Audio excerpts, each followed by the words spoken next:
Galaxy News Hour live. उद्घाटन भएको करिब 6 महिनापछि पोखरा अन्तर्राष्ट्रिय विमानस्थलले सीमापारीबाट आएको जहाजलाई पहिलोपल्ट स्वागत गर्ने अवसर पायो। चीनको छेन्दुबाट उडेको विमान आज बिहान अवतरण गर्यो। नेपालका लागि चिनिया राजदूत लगायतको उपस्थितिमा उत्सव मनाइयो। सिचुवान एयरलाइन्सको न्यारो बडी A319 जहाजले गरेको यो उडान नियमित नभएर चार्टर्ड उडान थियो। चीनकै 21 अर्ब 70 करोड रुपैयाँ बराबरको ऋण लागतमा बनेको पोखरा अन्तर्राष्ट्रिय विमानस्थलबाट नियमित व्यावसायिक अन्तर्राष्ट्रिय उडानको टुङ्गो छैन। 5 दशक अघि चर्चा सुरु भएर 2073 वैशाखमा शिलान्यास भएको यो विमानस्थल गत वर्षको पुस 17 गते उद्घाटन भएको थियो। तर अहिलेसम्म पनि अन्तर्राष्ट्रिय उडानको टुङ्गो नहुनु भनेको माल पाएर पनि चाल नपाए जस्तै भएको छ। अझ थाप्लामा ऋण बोकेर बनाइएको संरचना चलाउन नसक्नु हाम्रै व्यवस्थापकीय अक्षमता बाहेक अरू केही होइन। पोखरा मात्र होइन, करिब 6 दशक अघि चर्चा भएर करिब 8 वर्षको समयावधिसँगै 8.5 अर्ब खर्चेर निर्माण गरिएको गौतम बुद्ध अन्तर्राष्ट्रिय विमानस्थलको हालत पनि उस्तै छ।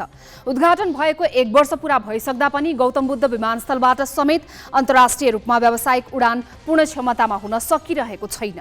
काठमाडौँ बाहिर बनेका यी 2 विमानस्थलबाट उडान अनुमतिको समस्या पनि ज्यूका त्यौं छ। तर सरकार सञ्चालक भने राज्यलाई अर्बौं ऋण बोकाउने यी विमानस्थलको पूर्ण क्षमताको सदुपयोग भन्दा पनि हेलिकप्टर लिएर बारम्बार सिमराको जङ्गलतिर उडिरहन उद्यत छन्। देशको ठूलो धनराशि र समय खर्च गर्दै ऋणको भारी समेत बोकाएका यी विमानस्थलको पूर्ण सदुपयोग भन्दा पनि प्रधानमन्त्री तहबाटै सिमराको जङ्गलमा बढी केन्द्रित हुनुको अन्तर्य के हो? बनेका विमानस्थललाई अलपत्र पारेर सिमराको फन्को लगाउनुले कतै राज्य संयन्त्र नै सिमराको जङ्गल नाश गर्ने र जग्गाको मूल्य बढाउने योजनामा मात्र केन्द्रित त छैनन् भन्ने संशयलाई पनि बल पुर्याइरहेको छ।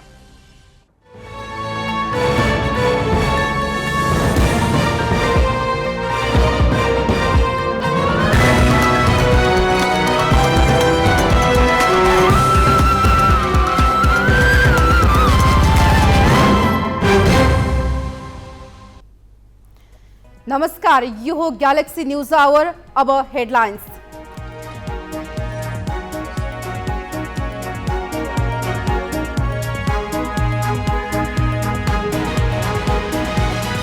माओवादी केन्द्र सहित 4 दलले समाजवादी मोर्चा घोषणा गरेपछि सत्ता गठबन्धन भित्रै संशय।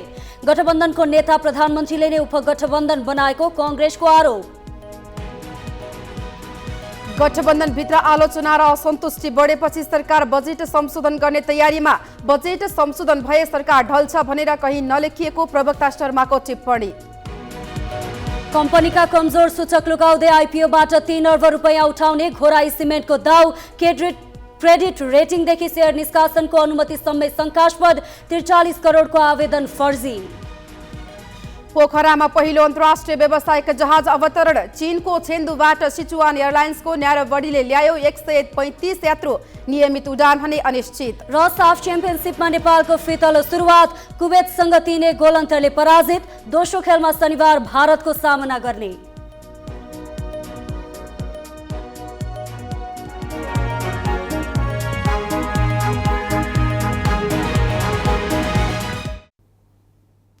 सामान्यतः 100 रुपैयाँ अङ्कित मूल्यमा सर्वसाधारणका लागि सेयर निष्कासन हुने भए पनि कम्पनीको आम्दानी तथा अन्य वित्तीय स्वास्थ्यलाई हेरेर प्रिमियम मूल्य थपेर समेत आइपिओ जारी गर्न दिइन्छ। यस्तै सुविधाको उपयोग गर्दै गोराही सिमेन्टले 100 रुपैयाँमा 335 रुपैयाँ प्रिमियम थप गरी 435 रुपैयाँ प्रति कितामा आइपिओ निष्कासन गर्न स्वीकृति पाएको थियो। कम्पनीले गत जेठ 32 देखि सर्वसाधारणका लागि 69,11,670 किता सेयर सार्वजनिक निष्कासनमा ल्याएको थियो। यसबीचमा उसका केही कारोबार संदिग्ध देखिएपछि धितोपत्र बोर्डले छानबिन गरिरहेको छ। गोराही सिमेन्टको मुख्य लगानीकर्ता र रेटिङ एजेन्सी बीच स्वार्थ बाजिने सम्बन्ध देखिँदा प्रिमियम मूल्यमा सेयर जारी गर्ने अनुमति प्रक्रिया झन विवादित बनेको छ। घोराई सिमेन्टले जारी गरेको प्राथमिक सेयरमा आवेदन दिएकाहरूको प्रस्तावित रकम बैंक खातामा रोक्का भइसकेको छ। तर यो प्राथमिक सेयर निष्कासनको प्रक्रिया नै विवादमा परेकाले सेयर बाँडफाँड हुने सम्भावना भने कमजोर बनेको छ। अध्ययन गर्न लामो समय लाग्ने देखिएमा लगानीकर्ताको रोक्का रहेको रकम फुकुवा गर्न सकिने धितोपत्र बोर्डले जनाएको छ। अझ यो आइपिओ जारी गर्ने क्रममा घोराई सिमेन्टका तर्फबाट ठूलै चलखेलको सम्भावना देखिएपछि छानबिनमा परेकाले प्रक्रिया नै रद्द हुन पनि सक्नेछ।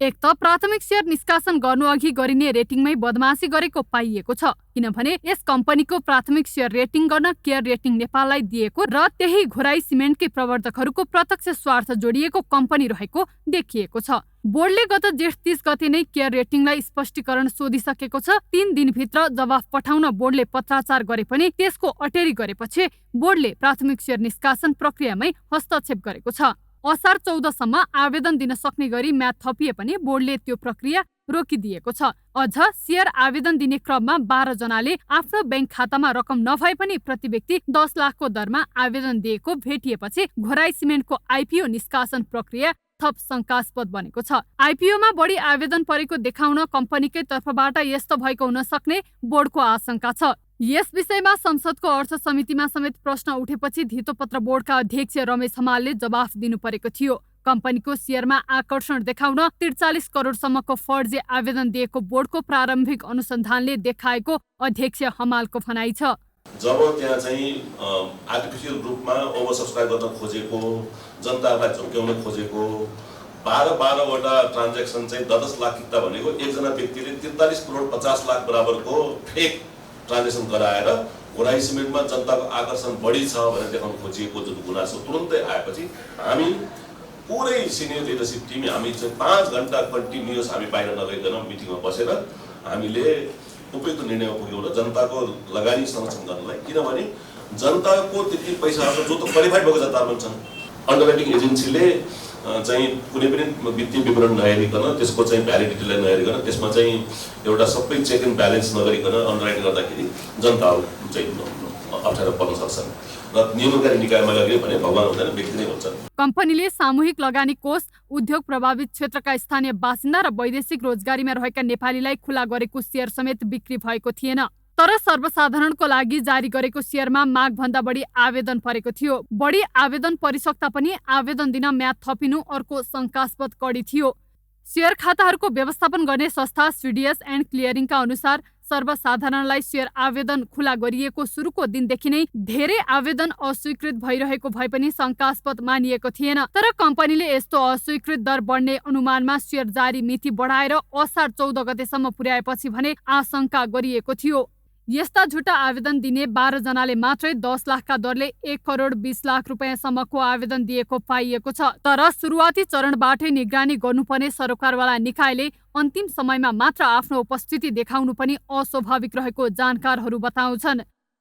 यसमा धितोपत्र बोर्डले अहिले आएर घोराई सिमेन्टलाई रेटिङको इस्यु निकालेर कारबाही गर्ने र यो इस्युलाई स्थगन गरेको छ। यो चाहिँ धितोपत्र बोर्डकै सबभन्दा ठुलो कमजोरी या गल्ती उसको नै छ, धितोपत्र बोर्डको नै छ। यो रेटिङलाई उसले कारबाही गर्ने, रेटिङबाट प्रपरली रेटिङ चाहिँ रेटहरू लिने काम उसले इस्युमा आउनुभन्दा पहिले नै गर्नुपर्छ, धेरै पहिले सुरुमै।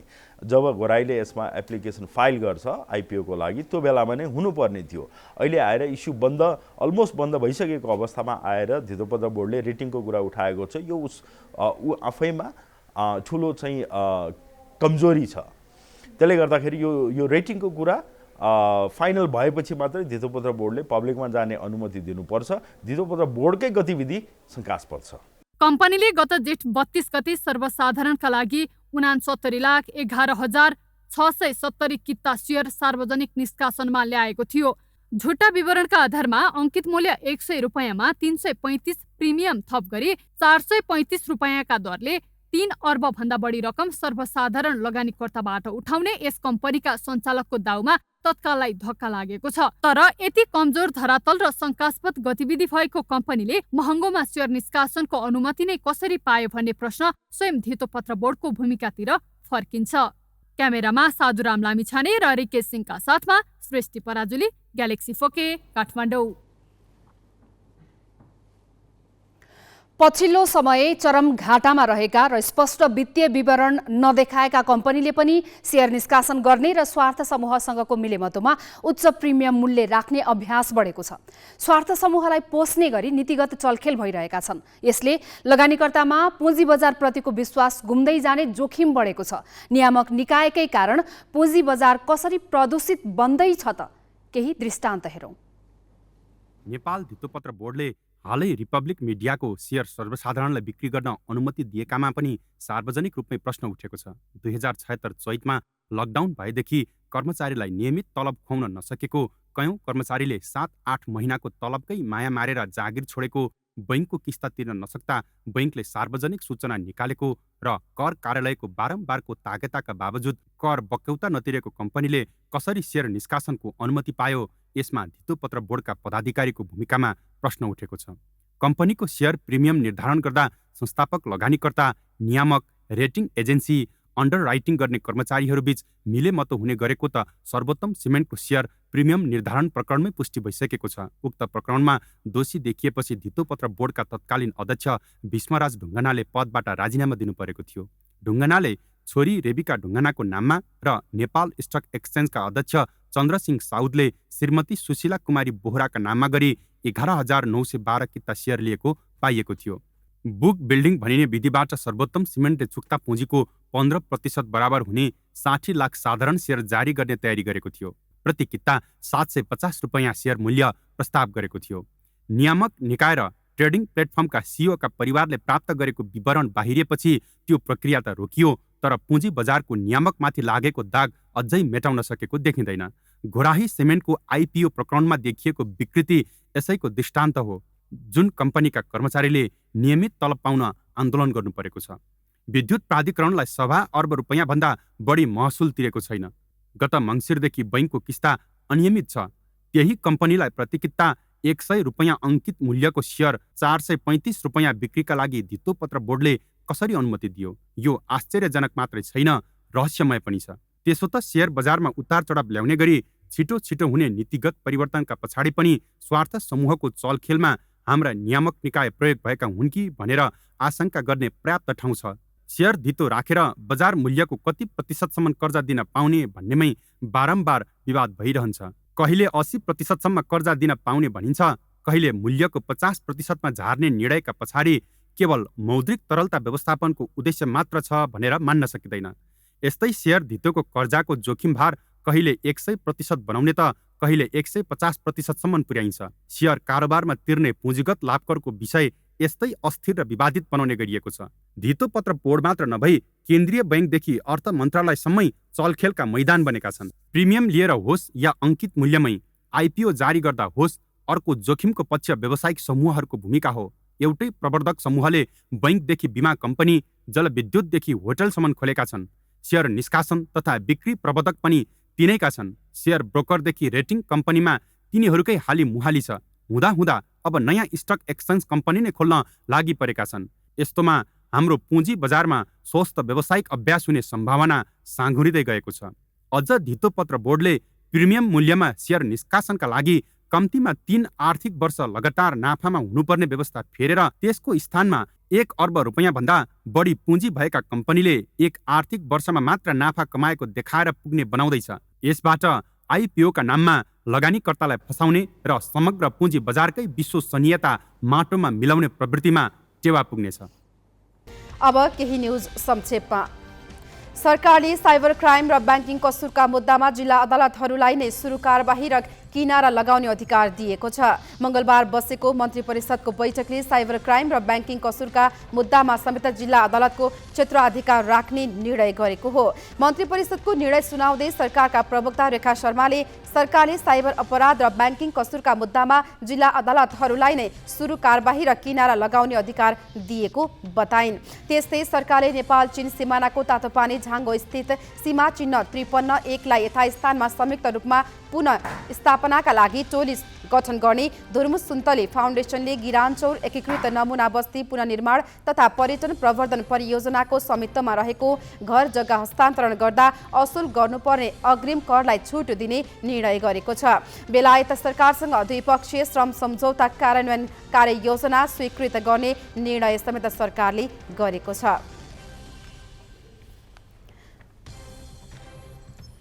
त्रिभुवन विश्वविद्यालयका उपप्राध्यापक प्रेम चलाउनेले सर्वोच्च अदालतमा रिट दायर गरेका छन्। आफूमाथि आक्रमण गर्ने नेविसङ्घका कार्यकर्ता विरुद्धको मुद्दा फिर्ता लिने सरकारको निर्णयलाई चुनौती दिँदै उपप्राध्यापक चलाउनेले रिट दायर गरेका हुन्। बुधबार दायर गरेको रिटमाथि सुनवाईका लागि भोलिलाई पेशी तोकिएको छ। रिटमा उनले आफ्ना आक्रमणकारी विरुद्धको मुद्दा फिर्ता लिने सरकारको निर्णय गैरकानुनी, असंवैधानिक र पीडितलाई थप पीडा दिने प्रकृतिको भन्दै खारेजीको माग गरेका छन्। त्रिवी परिसरमै उनलाई आक्रमण गर्ने नेविसङ्घका 7 कार्यकर्ता विरुद्ध काठमाडौँ जिल्ला अदालतमा विचाराधीन रहेको ज्यान मार्ने उद्योग सम्बन्धी मुद्दा सरकारले फिर्ता लिने निर्णय गरेको छ। सरकारी वकिल कार्यालयले यस सम्बन्धी निवेदन अदालतमा दिइसकेको छ। यसैबीच चलाउनेलाई मरणासन नहुने गरी कुटपिट गर्नेहरू विरुद्धको मुद्दा फिर्ता लिने निर्णय फिर्ता लिन विभिन्न विश्वविद्यालयका पूर्व उपकुलपतिहरूले सरकारसँग माग गरेका छन्। सरकारको निर्णयले शैक्षिक संस्थामा अनुशासनहीनता, अमर्यादित एवं आपराधिक गतिविधिलाई प्रोत्साहन गर्ने काम भएको पूर्व उपकुलपतिहरूको निष्कर्ष छ। प्रतिनिधि सभाले सुदूरपश्चिम प्रदेश सरकारका आन्तरिक मामिला तथा कानून मन्त्री पृथ्वी बहादुर सिंहको निधनमा शोक प्रस्ताव पारित गरेको छ। प्रतिनिधि सभामा नयाँ अभ्यास सुरु गर्दै आजको बैठकले सिंहको निधनमा शोक प्रस्ताव पारित गरेको हो। प्रदेशका बहालवाला मन्त्रीको निधन हुँदा प्रतिनिधि सभाका बहालवाला सांसद सरह नै सम्मान प्रकट गर्ने भन्दै सभामुख देवराज घिमिरेले बैठकको सुरुमै शोक प्रस्ताव प्रस्तुत गरेका थिए। गाडी दुर्घटनामा निधन भएका सुदूरपश्चिम प्रदेशका आन्तरिक मामिला मन्त्री पृथ्वी बहादुर सिंहको शवलाई अन्तिम संस्कारका लागि गृह जिल्ला बझाङ लगिएको छ। उनको शव हेलिकप्टर मार्फत गृह जिल्ला बझाङ लगिएको हो। स्वर्गीय सिंहको पार्थिव शरीर शनिबारसम्म जिल्ला अस्पताल सिमखेतमा राखिनेछ। उनका कान्छा छोरा नर्वेबाट आउन समय लाग्ने भएकाले पार्थिव शरीर 4 दिन जिल्ला अस्पतालमा राखिने भएको हो। शनिबार बझाङमा अन्तिम श्रद्धाञ्जलीपछि मात्रै उनको दाह संस्कार गरिनेछ। बझाङ लैजानु अघि शवलाई अन्तिम श्रद्धाञ्जलीका लागि धनगढी स्थित क्षेत्रीय रङ्गशालामा राखिएको थियो। उनलाई मुख्यमन्त्री कमल बहादुर शाह सहितका नेताहरूले श्रद्धाञ्जली व्यक्त गरेका थिए। हिजो बझाङको केदारसिंह गाउँपालिकाको धारछडा नजिकै जीप दुर्घटना हुँदा मन्त्री सिंह सहित उनकी पत्नी अमृता सिंह र भाउजू जयादेवी सिंहको मृत्यु भएको थियो। बाँकी प्रसङ्ग स्मृति मल्लबाट। सत्ता गठबन्धनको सबैभन्दा ठूलो दल नेपाली कांग्रेस भए पनि सरकारको नेतृत्वकर्ता नेकपा माओवादी केन्द्रका अध्यक्ष तथा प्रधानमन्त्री पुष्पकमल दाहाल गठबन्धनको नेताका रूपमा रहँदै दाहालले सरकारमा सामेल भएका जनता समाजवादी पार्टी, एकीकृत समाजवादी र संसदमा नरहेको नेपाल कम्युनिस्ट पार्टीलाई समेटेर समाजवादी मोर्चा नेपाल घोषणा गरेपछि गठबन्धनको ठूलो दल नेपाली कांग्रेसमा संशय मात्र पैदा भएको छैन, मोर्चा घोषणाको समयलाई लिएर पनि प्रश्न उब्जाएको छ। हुन त तत्कालीन नेकपा एमाले र माओवादी मिलेर वाम गठबन्धन मात्र बनेन, पार्टी नै एक भएर नेकपा बन्यो। तर नेकपा छोटो समयमै अस्तित्वविहीन बन्यो। यति बेला सबैभन्दा ठूलो दल नेपाली कांग्रेस लगायतसँग मिलेर माओवादी केन्द्रले सत्ता नेतृत्व गरिरहेको छ। तर निकट भविष्यमा पार्टी नै एकता गर्ने उद्देश्य सहित सोमबार संसदमा रहेका नेकपा माओवादी केन्द्र, जनता समाजवादी पार्टी र नेकपा एकीकृत समाजवादी पार्टी र संसदमै नरहेको नेपाल कम्युनिस्ट पार्टीले समाजवादी मोर्चा नेपाल घोषणा गरे। यस मोर्चामा रहेका दल तिनै हुन् जसले योभन्दा पहिला कांग्रेस सभापति शेरबहादुर देउवा नेतृत्वको गठबन्धन सरकार हुँदा उपगठबन्धन निर्माण गरेका थिए। लामो समयदेखि समाजवादी मोर्चाको वकालत गर्दै आएका बाबुराम भट्टराईलाई पाखा लगाउँदै संसदको अङ्कगणित र माओवादी केन्द्रभित्रको राजनीतिलाई समेत संकेत गर्ने गरी घोषणा भएको मोर्चा यस्तो समयमा गरिएको छ जुन समयमा कांग्रेस सभापति देश बाहिर छन्। सभापति देउवा नेपालमा नभएको अवस्थामा गठबन्धनको नेताले नै उपगठबन्धनको शैलीमा मोर्चा गठन गर्नु राजनैतिक रूपमा पनि अर्थपूर्ण रहेको कांग्रेस नेताहरू बताउँछन्। जे कुरा उहाँहरूले भन्नुभएको छ त्यो भनेको समाजवादतर्फ उन्मुख हाम्रो संविधानको व्यवस्था छ। यसमा इमान्दार भएका सकेसम्म हामी ती शक्तिहरू एक ठाउँमा आउनुपर्छ भन्ने कुरा अहिले भनिराख्नु भएको छ। ठ्याक्कै यति बेला किन महसुस भयो यो पनि एउटा विचार्ने पक्ष त हो, तर उहाँले पनि एउटा राजनीतिक दृष्टिकोणले पनि मलाई लाग्छ एउटा वातावरण बनाउन खोजेको पनि हुनसक्छ। त्यो के भने हामी पनि सङ्गठित भएको छौँ, हाम्रो पनि ताकत यति छ नि त भन्ने एउटा मेसेज चाहिँ दिने एउटा त्यसको उद्देश्यमध्ये एउटा सहायक उद्देश्य भए पनि त्यो त होला। प्रधानमन्त्री दाहालको प्रयासमा मोर्चाको वकालत गर्ने बाबुराम भट्टराईले नै पाखा लगाउँदै हतार हतार मोर्चा घोषणा गरिए पनि यसले गठबन्धनलाई फरक नपार्ने काङ्ग्रेसका एक थरी नेताको तर्क छ। तर गठबन्धनमा काङ्ग्रेसलाई नै असहज हुने गरी मोर्चा अगाडि बढे अहिलेको गठबन्धनको विकल्प खोज्न काङ्ग्रेस बाध्य हुने उनीहरू बताउँछन्। अहिले सरकारमा आबद्ध दल पनि सबभन्दा ठुलो दल सहितको अब 7 दलीय भन्दा बढी दलहरूको चाहिँ संयुक्त सरकार हो यो। अब यो सरकार बनाउँदा हामीले एउटा प्रतिबद्धता व्यक्त गरेका छौँ जनताको सामु, देशको सामु। मुलुकमा राजनीतिक स्थायित्व दिन्छौँ, राजनीतिक स्थिरता बनाउँछौँ, सरकार 5 वर्ष चलाउँछौँ, देश विकास गर्छौँ। जे कुरा बोलेको छ त्यो कुरा गर्नु छ, त्यो कुरा पुरा नगरे हामीले देश र जनतालाई धोका दिएको हुन्छ। त्यहाँभित्रका अन्य कुराहरू अब त्यो राजनीतिक पार्टी सङ्गठनको कुराहरू होलान्, त्यसको बारेमा भोलि त अझ बढी थप प्रष्ट हुँदै जाला। अप्ठ्यारो पार्नै हुँदैन, पार्नै मिल्दैन, अप्ठ्यारो परे विकल्प आउँछ। उपचारका लागि भन्दै काङ्ग्रेस सभापति देउबा सिङ्गापुर गएका भए पनि उनले गोप्य रूपमा विभिन्न राजनैतिक भेटघाट गरेको अनौपचारिक सूचना बाहिरिएका छन्। देउबाले विभिन्न व्यक्तिसँग भेटेका सूचना सार्वजनिक हुँदा प्रधानमन्त्री दाहालले संसदमा आफ्नो शक्ति बढाउने किसिमले गरेको मोर्चाबन्दीले कस्तो रूप लिन्छ त्यो भने देउबा स्वदेश फर्किएको केही समयमै देखा पर्ने अनुमान गर्न सकिन्छ। क्यामेरामा सुशील बास्कोटाका साथ उङराज नेउपाने, ग्यालेक्सी पोके, काठमाडौँ। सोमबार प्रधानमन्त्री पुष्पकमल दाहालको अग्रसरतामा समाजवादी मोर्चा गठन भयो। गठबन्धन सरकारमा रहेर गठबन्धनमा रहेका र बाहिरका दललाई समेटेर प्रधानमन्त्री दाहालले मोर्चा बनाउनुको स्वार्थ के हुन सक्ला भनेर ग्यालेक्सी संवाददाता पवन पौडेलले विश्लेषक गेजा शर्मा वाग्लेलाई जिज्ञासा राखेका छन्। यसको 4वटा कारण होला। 1, आफूले शक्ति सञ्चय गर्ने र आफ्नो सत्ता चाहिँ लम्ब्याउने। 2, काङ्ग्रेस र एमालेलाई चाहिँ राजनीतिक र मनोवैज्ञानिक दुवै दृष्टिकोणले चाहिँ दबावमा राख्ने। 3, घट्दै गएको वामपन्थी जनमतलाई पनि सङ्गठित गरेर वामपन्थी पार्टीहरूको पनि भविष्य छ भनेर चाहिँ आफ्नो वामपन्थी कन्स्टिट्युसनमा चाहिँ त्यो राजनीतिक र मनोवैज्ञानिक सन्देश दिने।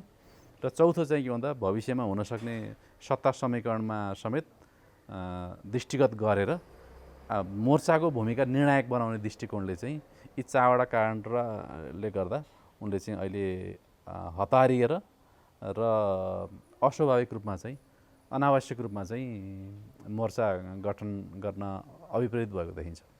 अब यो समयका दृष्टिकोणले पनि अलिक अर्थपूर्ण चाहिँ छ हैन। अब यद्यपि राजनीतिक वृत्तमा विभिन्न खालका चर्चा परिचर्चा बहस विवाद आरोप प्रत्यारोपहरू चलिरहेका छन् हैन। त्यसकै आधारमा यो निष्कर्षमा पुगेको भन्न त सकिन्न।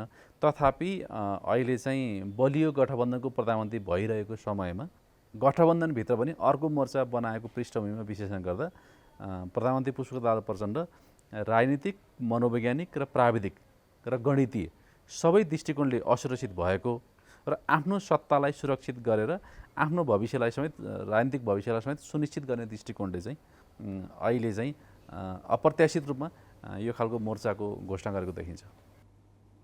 सरकारले बजेट संशोधनको तयारी थालेको छ। गत जेठ 15 गते अर्थमन्त्री प्रकाश शरण महतले संसदमा प्रस्तुत गरेको आगामी आर्थिक वर्षको बजेटमा सत्तारूढ दलकै नेताहरूको असन्तुष्टिपछि बजेट संशोधन गर्न लागि हो। अहिले संसदमा मन्त्रालयगत बजेट शीर्षकमा छलफल चलिरहेको छ।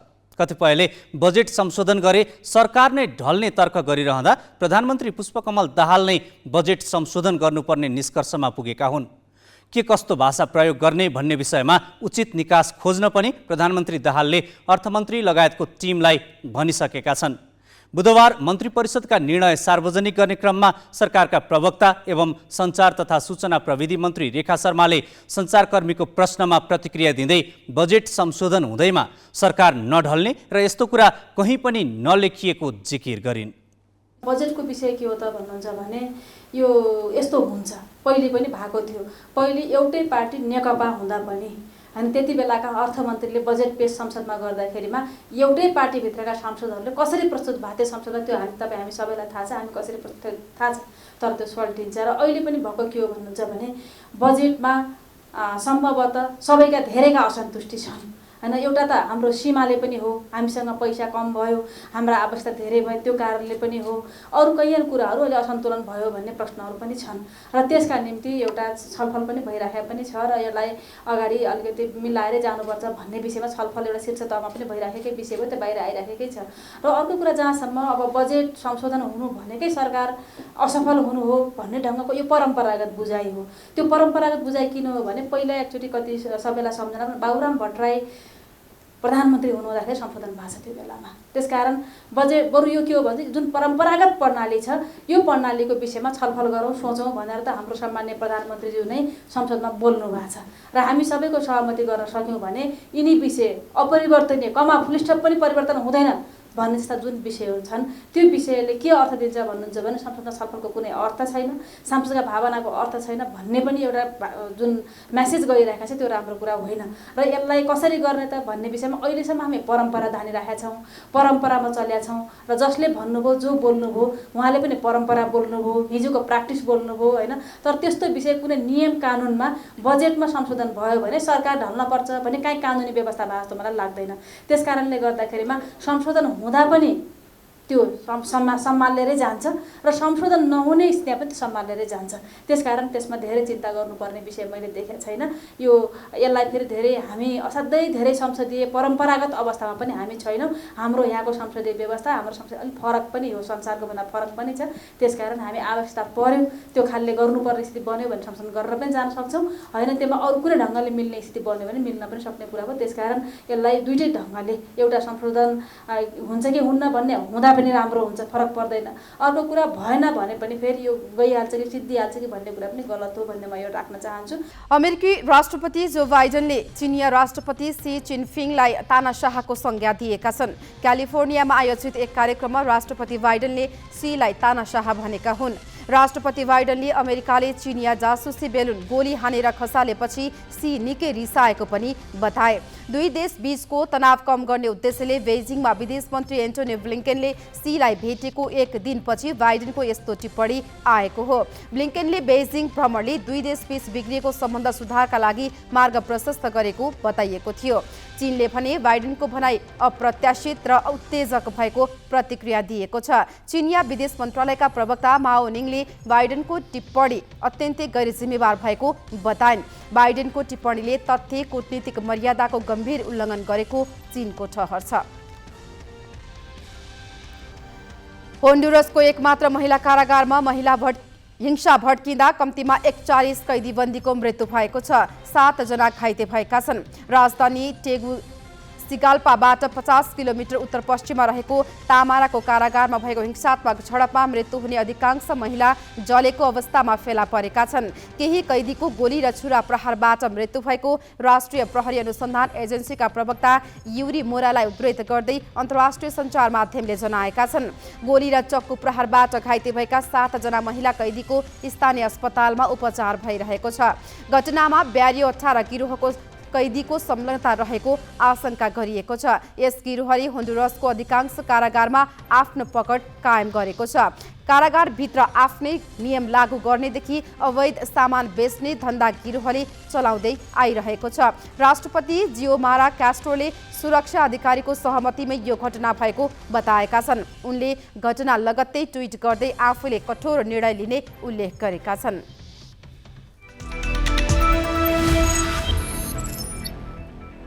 साफ च्याम्पियनसिपको पहिलो खेलमा नेपाल कुवेतसँग 3-1 गोलले पराजित भएको छ। भारतको बेङ्गलोर स्थित श्री कान्तिराव स्टेडियममा आज कुवेतले नेपाललाई सुरुवातदेखि नै दबावमा राख्यो। डिफेन्सिभ रणनीतिमा रहेको नेपाल विरुद्ध कुवेतले 23औं मिनटमा पहिलो गोल गर्यो। फावज अलोतावीको कर्नरमा कप्तान खालिद हिजाले हेडर गोल गरे। 42औं मिनटमा 3 नेपाली डिफेन्डरलाई छक्याउँदै सावैब अल्खाल्दीले गोल गरे। पहिलो हाफमा 2-0 ले पछि परेको नेपालले दोस्रो हाफमा थप 1 गोल खायो। 64औं मिनटमा अनन्त तामाङको डिबक्सभित्र ह्यान्ड भएपछि पाएको पेनाल्टीमा मोहम्मद अब्दुल्लाले गोल गर्दै कुवेतलाई 3-0 को अग्रता दिलाए। यसको 2 मिनेट पछि नै अन्जन विष्टले एक गोल फर्काए। अन्जनको यो 12औं अन्तर्राष्ट्रिय गोल हो। नेपालको लागि सर्वाधिक गोलकर्ताको रेकर्ड तोड्न अब उनी 2 गोल पछाडि छन्। कुवेतसँगको 10 खेलमा नेपालले गरेको यो तेस्रो गोल हो। नेपालले अहिलेसम्म कुवेतलाई जित्न सकेको छैन। कुल 10 खेल खेलेकोमा कुवेतले 9 मा जित निकालेको छ भने 1 खेल बराबरीमा सकिएको छ। अब नेपालले 8 पटकको च्याम्पियन भारतसँग शनिबार दोस्रो खेल खेल्नेछ। आइसिसी विश्वकप ग्लोबल छनौटमा नेपालले भोलि 2 पटकको विश्व विजेता वेस्ट इन्डिजको सामना गर्दैछ। ओडिआई मान्यता प्राप्त गरेपछि नेपालले टेस्ट मान्यता प्राप्त राष्ट्रको सामना गर्न लागेको यो दोस्रो पटक हो। यसअघि नेपालले जारी प्रतियोगितामा जिम्बाब्वेसँग खेलेको थियो। वेस्ट इन्डिज अहिले लयमा देखिएको छ। वेस्ट इन्डिजको चुनौती पन्छाउन नेपालको लागि निकै कठिन देखिन्छ। पहिलो पटक वेस्ट इन्डिजसँग नेपालले खेल्दै गर्दा नेपालको बलिङ निकै कमजोर देखिएको छ। प्रमुख बलर सन्दीप लामिछाने पछिल्लो 2 खेलमा विकेट विहीन मात्र बनेनन्, महँगा बलर समेत साबित भए। अर्का प्रमुख बलर सोमपाल कामीले पनि हातमा चोट लागेका कारण समूह चरणका सबै खेल गुमाउने भएका छन्। प्रशिक्षक दारेन सामीले नेतृत्व गरेसँगै वेस्ट इन्डिज पुरानै लयमा फर्कने कोसिसमा छ। वेस्ट इन्डिजले पहिलो खेलमा युएईलाई 114 रनले हराएको थियो। नेपाल भने पहिलो खेलमा जिम्बाब्वेसँग हारेको थियो। दोस्रो खेलमा अमेरिकालाई हराउँदै नेपालले 2 अङ्क जोडेको छ। वेस्ट इन्डिज 2 पटक 1 दिवसीय र 1 पटक T20 विश्वकप उपाधि उचालेको राष्ट्र हो। बाँकी प्रसङ्ग गौतम रेग्मीबाट। आइतबारको बाढी पहिरोपछि 5 थरको जनजीवन अस्तव्यस्त बनेको छ। दिनचर्या बदलिएको छ। पीडितले उचित राहत पाउन सकेका छैनन्। 3 तहका सरकारबीच समन्वयको अभावमा पीडितहरू कष्टकर जीवन बाँचिरहेका छन्। शनिबार रातिबाट परेको अविरल वर्षापछिको बाढीले 5 थरमा 3 जनाको मृत्यु भयो, 3 जना हराइरहेका छन्। 15 वटा पुल, 2 वटा हाइड्रो पावर आयोजना, 67 घरमा क्षति पुर्यायो। मेची राजमार्गको हेवा खोला पुल बगाउँदा फिदिम ताप्लेजुङ खण्डमा यातायात सञ्चालन हुन सकेको छैन। तमोर करिडोरको बेली ब्रिज बगाएपछि त्यस खण्डको पनि यातायात ठप्प छ। भागेर ज्यान जोगाएका पीडितहरूले आफन्तको शरणमा छन्। अब यहाँ तल बस्ने अवस्थै छैन। बसौँभन्दा माथिदेखि बाढीले पुर्ला खल्साले बगाउला भन्ने डर। पहिरो आएकै छ। पहिरो बस्ने ठाउँै छैन, जगिने ठाउँै छैन। यता भने छेकिन्छ, मुनि भनेको घर मुनि सबै सुँगुरहरू बगाएर लगेर बाख्राहरू बगाएर केही छैन। बस्ने अवस्था, सफा गर्नु सक्ने अवस्थै छैन। खाटहरू, टेबलहरू, सुँगुर चारो खोरहरू, टोइलेटहरू सबै भत्काएर केही छैन। मेची राजमार्ग सञ्चालनमा नरहेपछि यात्रुहरू करिब 1 किलोमिटर तल रहेको झुलुङ्गे पुलबाट हेवा खोला आरपार गरिरहेका छन्। बाटो असहज भएपछि 5 थर प्रहरीले डब्लु गोलाईमा विश्राम स्थल बनाइदिएको छ। राजमार्गमा यातायात सञ्चालन गर्न बेली ब्रिज बनाउने काम सुरु भइसकेको छ। छिटोभन्दा छिटो हामी प्रयासरतै छौँ, तर यो मौसमले गर्दा हामी एकदम यो मनसुनी सिजनमा रहेका कारणले गर्दा हामीलाई 15 देखि 20 दिन लाग्छ भन्ने हाम्रो मोटामोटी अनुमान छ। त्योभन्दा अगावै हामी काम सक्ने प्रयासमा छौँ। फिदिममा खाद्यान्न, औषधि सहितका अत्यावश्यक सामग्रीको भण्डारण रित्तिँदै गएको छ। भण्डारणमा भएको खाद्यान्न औषधिले कति दिन थेक्छ पत्तो छैन, तर लामो समय राजमार्ग अवरोध कायम रहे अभाव हुने पक्का छ। 5 थरका 3 गाउँपालिका सहित ताप्लेजुङमा समेत ढुवानी ठप्प बनेको छ। सबै पुलहरू बगाइसकेपछि विशेष गरी 5 थरको 3टा पालिका र ताप्लेजुङ जिल्लासम्म यातायातबाट विच्छेद भइसकेपछि त्यो क्षेत्रमा चाहिँ अत्यावश्यक वस्तुहरू, औषधि लगायत आवश्यक सामग्रीहरू घिर्लिङको माध्यमबाट पनि पारी लान सकियो भने पारी गाडीहरू छन्, त्यहाँबाट सम्बन्धित ठाउँमा पुर्याउन सकिन्छ भन्ने हिसाबले उद्योग वाणिज्य सङ्घले त्यो संयोजनको काम गरेको छ। फिदिम नगरपालिका बाहेक फालेलुङ र याङबरकमा ठूलो क्षति पुगेको छ। बाढी पहिरोले प्रभावित क्षेत्रमा मानवीय सहायताका सामग्री लैजाने समस्या छ। स्थानीय तहले पनि सहायता सामग्री लैजानका लागि जिल्लाकै भर पर्दा पीडितले उचित राहत पाउन सकिरहेका छैनन्। हामीले जब यो अविरल वर्षा पर्न साथ त्यही दिन चाहिँ हामीले चाहिँ राहत वितरण कार्यक्रमलाई प्रभावकारीमा अगाडि बढाएका छौँ र अहिलेसम्मको तथ्याङ्कले हेर्ने जम्मा हाम्रो 36 घर परिवारलाई राहत प्रदान गरिसकेको अवस्था छ। यसमा आंशिक क्षति भएको 28 घर परिवार र पूर्ण क्षति भएको 8 घर परिवारमा राहत पुर्याइसकेको अवस्था छ र यो क्रम निरन्तर जारी रहन्छ। एकजुट भएर विपदको सामना गर्नुपर्नेमा तिनै तहका सरकार कामको जस लिने र दोष दिने होडबाजीमा छन्। साँडेको जुधाइमा परेका पीडितहरू भने हेलिकप्टर चढेरै भए पनि आउने राहतको प्रतीक्षामा देखिन्छन्। ग्यालेक्सी फोकेका लागि 5 थरबाट सरोज शर्माको रिपोर्ट।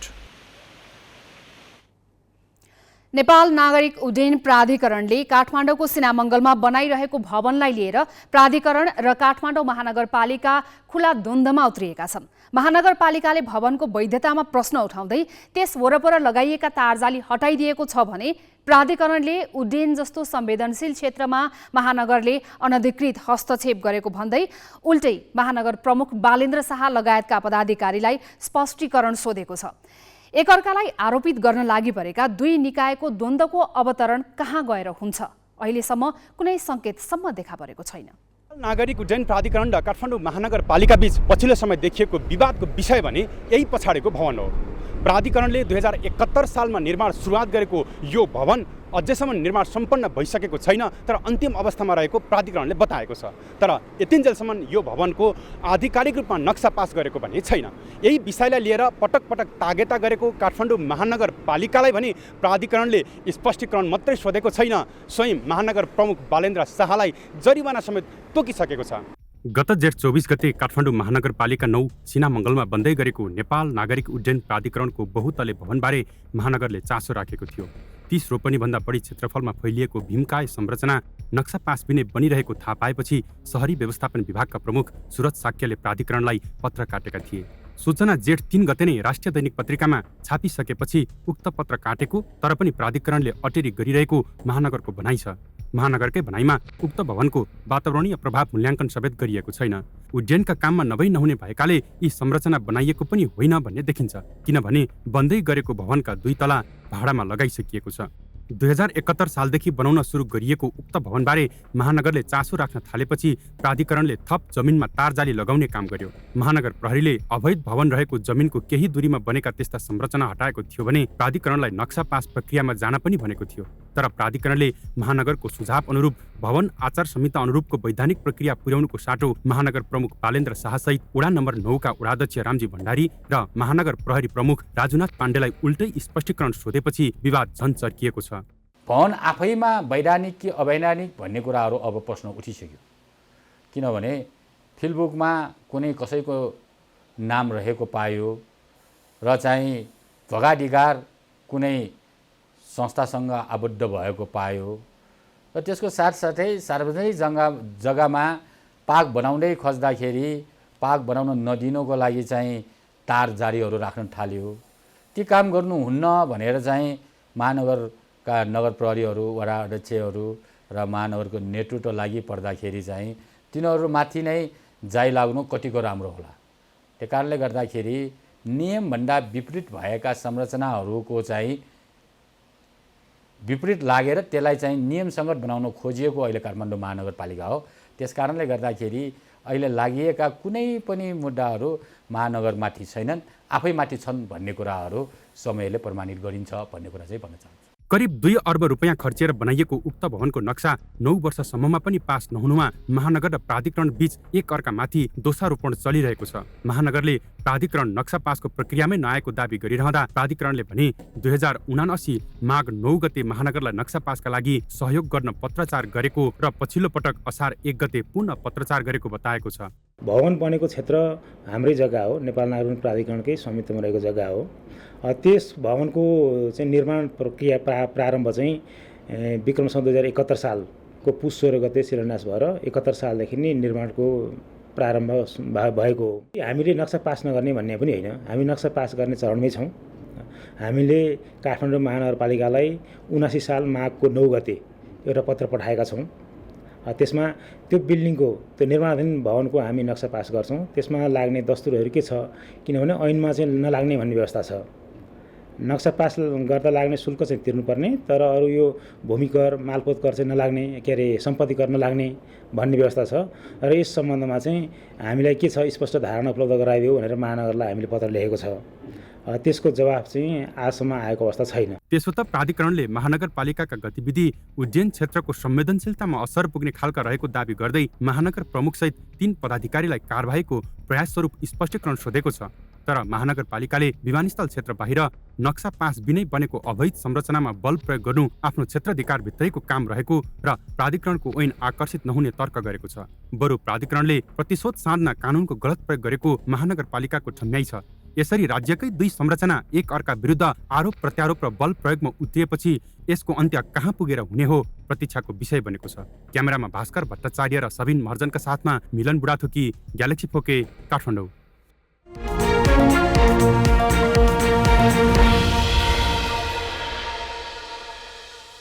सञ्चालनमा आएको झण्डै 6 महिनापछि पोखरा अन्तर्राष्ट्रिय विमानस्थलमा पहिलो अन्तर्राष्ट्रिय व्यावसायिक जहाज अवतरण भएको छ।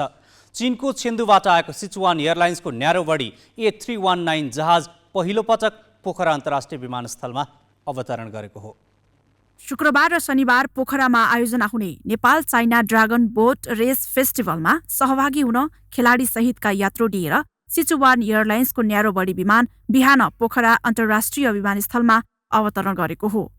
जहाजमा चिनिया खेलाडी सहित चीन भ्रमणबाट फर्किएका राष्ट्रिय सभाका अध्यक्ष गणेश प्रसाद तिमल सिन्हा सहितको नेपाली प्रतिनिधि मण्डल गरी 130 जना यात्रु थिए। विमानस्थल सञ्चालनमा आएको झण्डै 6 महिनापछि पहिलो पटक अन्तर्राष्ट्रिय व्यावसायिक उडान भएको हो।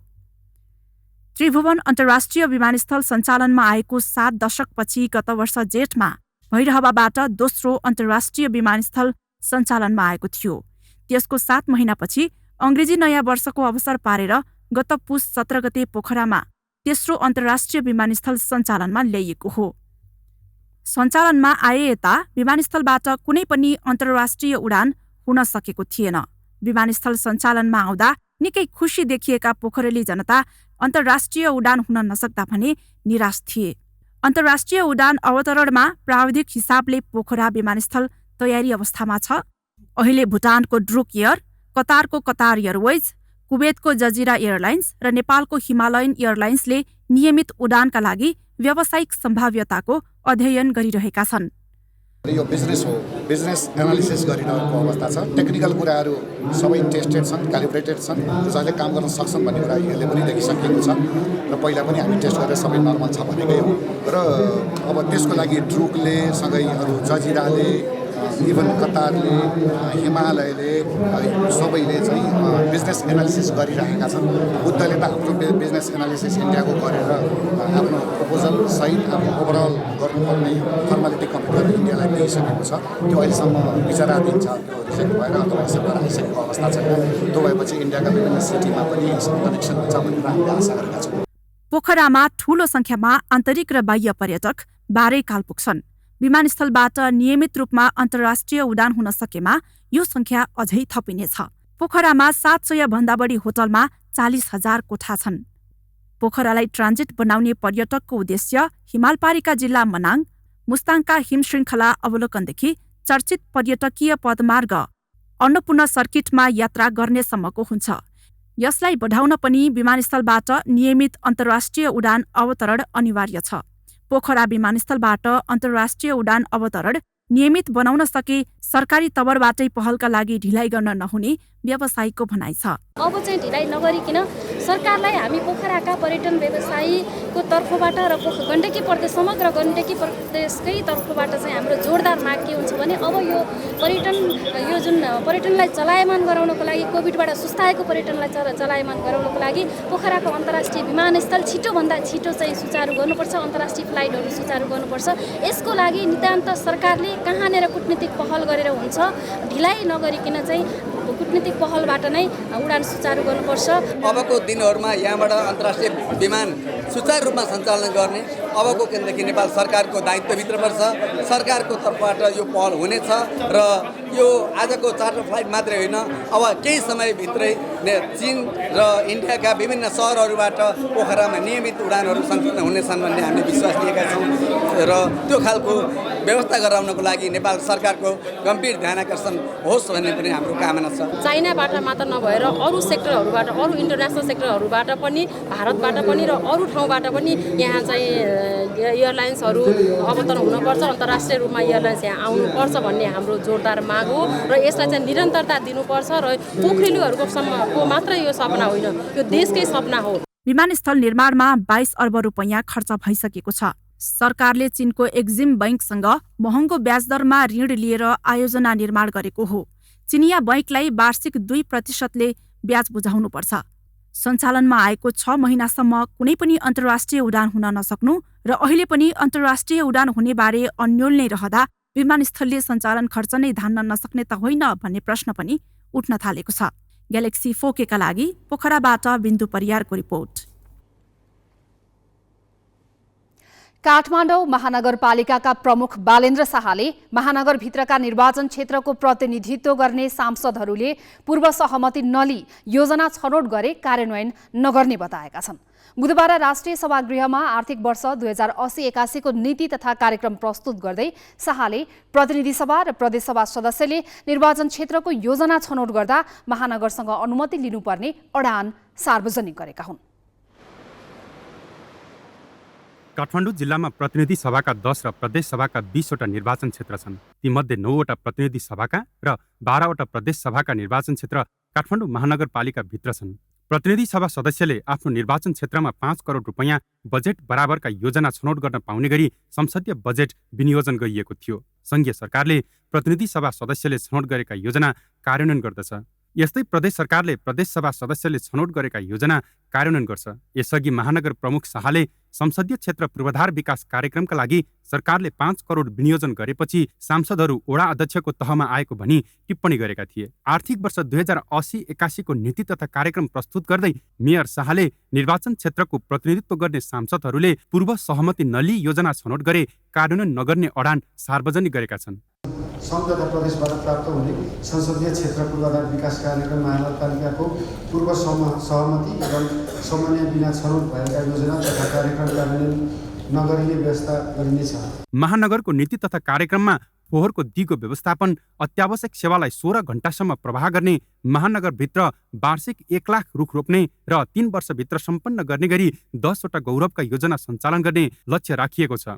त्यस्तै सबै सामुदायिक विद्यालयको क्षमता अभिवृद्धि गर्दै भर्ना दर 25% बढाउने, निजी विद्यालयमा अनिवार्य रूपमा छात्रवृत्ति दिने व्यवस्था गर्ने र नगरभित्र एक विशिष्टीकृत नगर अस्पताल सञ्चालनमा ल्याई हरेक वडामा सुलभ फार्मेसी सञ्चालन गर्ने महानगरको योजना छ। यसका साथै शहरी गरिबी पहिचान गरी रोजगारी दिलाउँदै शून्य बेरोजगार शहर बनाउनेतर्फ अग्रसर हुने नीति पनि महानगरले लिएको छ। त्यस्तै काठमाडौँ महानगरपालिकाभित्र पुष्पगुच्छालाई प्लास्टिकमा बेरेर बेच्न र प्रयोग गर्न पनि प्रतिबन्ध लगाइने भएको छ।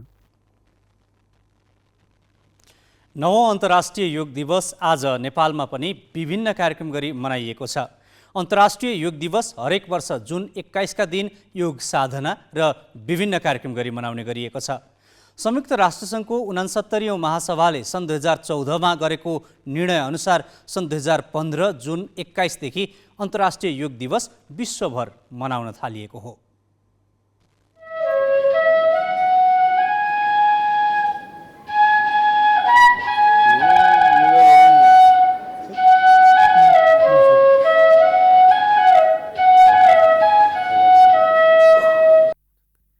सन् 1915 जुन 31 देखि अन्तर्राष्ट्रिय योग दिवस मनाउन थालिएको हो। भारतका प्रधानमन्त्री नरेन्द्र मोदीले संयुक्त राष्ट्र सङ्घको 69औं महासभामा योग सबैका लागि आवश्यक भएकाले अन्तर्राष्ट्रिय योग दिवसको घोषणा गर्न प्रस्ताव गरेका थिए। सो प्रस्तावमा नेपालका तत्कालीन प्रधानमन्त्री सुशील कोइरालाले पहिलो समर्थन गरेका थिए। सो प्रस्तावमा युरोपियन युनियन लगायत संयुक्त राष्ट्र सङ्घका अस्थायी सदस्य राष्ट्रले पनि समर्थन गरेका थिए। योग दिवसले राष्ट्रसङ्घले घोषणा गरेका दिवस मध्ये 90 दिनमा 177 देशले समर्थन प्राप्त गर्ने कीर्तिमानी कायम गरेको छ। योग केवल व्यायाम भर न होकर अपने आप से तथा विश्व व प्रकृति के साथ तादात्म्य को प्राप्त करने का माध्यम है। यह हमारी जीवन शैली में परिवर्तन लाकर तथा हम में जागरूकता उत्पन्न करके जलवायु परिवर्तन से लड़ने में सहायक हो सकता है। आइए हम एक अंतर्राष्ट्रीय योग दिवस को आरंभ करने की दिशा में कार्य करें। प्रधानमन्त्री पुष्पकमल दाहालले नेपाल योग सम्बन्धी ज्ञान विज्ञानको अध्ययन गरिरहेका विश्वभरका अध्येताका लागि मूल गन्तव्य बन्न सक्ने बताएका छन्। शिक्षा, विज्ञान तथा प्रविधि मन्त्रालयले आयोजना गरेको 9औं अन्तर्राष्ट्रिय योग दिवस 2080 को मूल समारोहलाई सम्बोधन गर्दै दाहालले योग नेपालकै अमूल्य निधि भएको बताए। उनले योग माया आयुर्वेदिक विश्वविद्यालय भोलिका दिनमा विश्व स्तरीय विद्यालयका रूपमा स्थापित हुने विश्वास समेत व्यक्त गरे। दाहालले नेपाल शिव सभ्यता, जनक सभ्यता र बुद्ध सभ्यताको योगको जगमा विकसित भएको बताए। मठ मन्दिर मूर्तिकलामा होस् या चित्रकला, खानका होस् या सबैतिरको योगको जबरजस्त प्रभाव देखिन्छ। ढुङ्गेधारा, कुवा, इनार र राजकुलका निर्माणमा पनि योग र तन्त्रको ज्ञानलाई प्रयोग गरेको हामी सबैले देख्न सक्दछौँ। त्यसैले योग नेपालकै अमूल्य निधि पनि हो। प्राकृतिक वातावरणको हिसाबले नेपाल संसारभरका मानिसका लागि योग अभ्यासका लागि एउटा सुन्दर भूमि पनि हो र यो देश योग सम्बन्धी ज्ञान विज्ञानको अध्ययन गरिरहेका विश्वभरिका अध्येताहरूका लागि नेपाल मूल गन्तव्य बन्न सक्ने प्रचुर सम्भावना रहेको छ। दाहालले नेपालका मठ मन्दिर र मूर्तिकलामा होस् कि चित्रकलामा सबैतिर योगको प्रभाव देखिएको स्मरण गरे। ढुङ्गेधारा, कुवा, इनार र राजकुलोको निर्माणमा पनि योग शिक्षाको प्रयोग भएको उनको भनाइ थियो। योगले मानिसलाई शारीरिक, मानसिक र मनोवैज्ञानिक रूपमा सबल बनाउने योग गुरु बताउँछन्। अहिले संसारमा व्यापक रूपमा प्रयोग भइरहेको जुन पतञ्जलि ऋषिले, त्यसैले शिवले दिएको जुन योगको शिक्षा हो त्यसलाई चाहिँ उहाँले एउटा अर्डरमा, एउटा फर्मेटमा त्यसलाई चाहिँ उहाँले व्यवस्थित गर्नुभयो र हामीले त्यसैलाई गरिरहेछौँ। अहिले अब सुरुमा चाहिँ के भनेको थियो भने आत्मा र परमात्माको मिलनमा हामीले त्यहाँबाट प्रेम, शान्ति, सुख, ज्ञान, पवित्रता जस्तो शक्तिहरू आफैभित्र ग्रहण गरेर त्यसको मानसिक स्वास्थ्य र शारीरिक स्वास्थ्य दुवै ठिक हुने। त्यो मात्रै होइन कि मान्छेले यो संसारको चाहिँ तपाईँको जुन दुःख पीडा छ त्यसबाट पनि तपाईँको मुक्त भएर एकदम जीवन मुक्त अवस्थामा बस्न पाउने यसको उद्देश्य थियो। र अहिले यसलाई चाहिँ के भने स्ट्रेचिङ, फिजिकल एक्सर्साइजमा पनि अलिकति केन्द्रित गरिएको छ। यद्यपि फिजिकल एक्सर्साइज पनि के हो त भने हाम्रो आवश्यकता हो। शरीरलाई स्वस्थ र फुर्तिलो बनाउने तथा मनलाई स्वच्छ र शान्त बनाउने सर्वोत्तम उपाय योग भएकाले नियमित योग अभ्यासबाट व्यक्तिको स्वास्थ्य अवस्था सुदृढ हुनुका साथै तनावमुक्त भई कार्यक्षमतामा वृद्धि हुने, रोग प्रतिरोधात्मक क्षमता बढाउने, सकारात्मक सोचको विकास हुने, अनुशासन र आन्तरिक ऊर्जा प्राप्त हुने, आत्मज्ञान प्राप्ति तथा आत्मा प्रेरणाले काममा प्रभावकारिता आउने लगायतका सकारात्मक गुणको विकास हुने भएकाले सबैले योग शिक्षा लिन आवश्यक रहेको योग गुरुको सुझाव छ।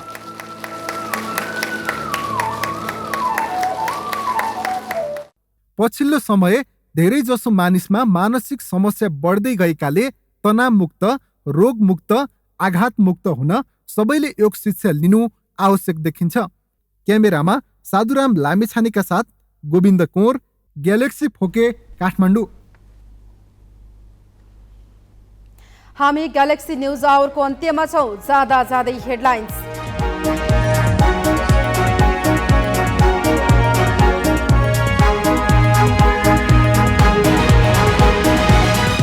माओवादी केन्द्र सहित 4 दलले समाजवादी मोर्चा घोषणा गरेपछि सत्ता गठबन्धनभित्रै संशय, गठबन्धनको नेता प्रधानमन्त्रीले नै उपगठबन्धन बनाएको कांग्रेसको आरोप। गठबन्धनभित्र आलोचना र असन्तुष्टि बढेपछि सरकार बजेट संशोधन गर्ने तयारीमा, बजेट संशोधन भए सरकार ढल्छ भनेर कहीँ नलेखिएको प्रवक्ता शर्माको टिप्पणी। कम्पनीका कमजोर सूचक लुकाउँदै आइपिओबाट 3 अर्ब रुपैयाँ उठाउने घोराई सिमेन्टको दाउ, क्रेडिट रेटिङदेखि शेयर निष्कासनको अनुमतिसम्मै शङ्कास्पद, 43 करोडको आवेदन फर्जी। पोखरामा पहिलो अन्तर्राष्ट्रिय व्यावसायिक जहाज अवतरण, चीनको छेन्दुबाट सिचुवान एयरलाइन्सको न्यारोबडीले ल्यायो 135 यात्रु, नियमित उडान भने अनिश्चित।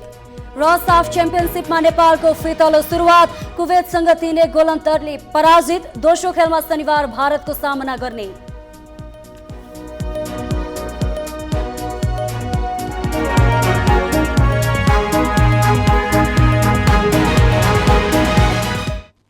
आजलाई ग्यालेक्सी न्युज आवर सकियो। नमस्ते।